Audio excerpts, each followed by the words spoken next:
અત્યારે જે રીતે કમોસમી વરસાદ પડે છે અને મેં ગઈકાલે જોયું કેટલાક ભાજપના ધારાસભ્યો છે એ ગોઠણસમા પાણીમાં અંદર ગયા ખેડૂતો માટે થઈને, બરાબર છે, કોઈકે કાગળો લખવાનો એક નાટક અને ઢોંગ કર્યો છે.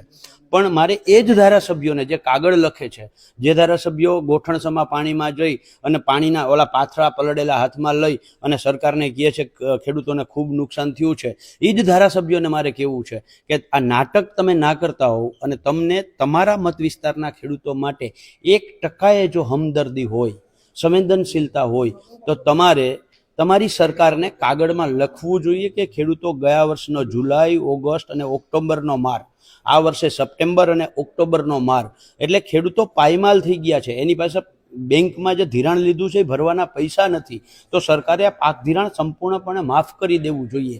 આવો કાગળ ધારાસભ્યોએ લખવો જોઈએ. આ બધા જ ધારાસભ્યોએ સાથે મળી અને મુખ્યમંત્રીને કહેવું જોઈએ કે પાક ધિરાણ માફ કરો, અને સરકાર જો પાક ધિરાણ માફ ના કરે તો એને ઉપવાસમાં બેસવું જોઈએ.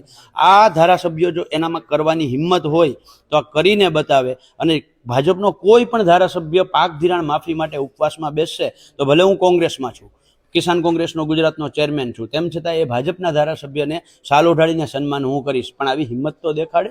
માત્ર ઢોંગ કરવાના, નાટક કરવાની અને જાહેરાતો કરવામાંથી ભાજપ બહાર નીકળે અને ખેડૂતને હમદર્દી જે છે એ તમે ખરેખર જો પાક ધિરાણ માફ કરશો તો ખેડૂતોને હમદર્દી મળશે, તો ખેડૂતોને રાહત મળશે અને તો ખેડૂતોને જે અત્યારની પરિસ્થિતિ છે એનો સામનો કરવા માટેની હિંમત મળશે.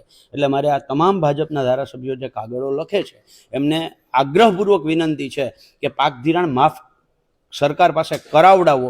જો તમે કરાવશો તો તમારું સન્માન હું કરીશ.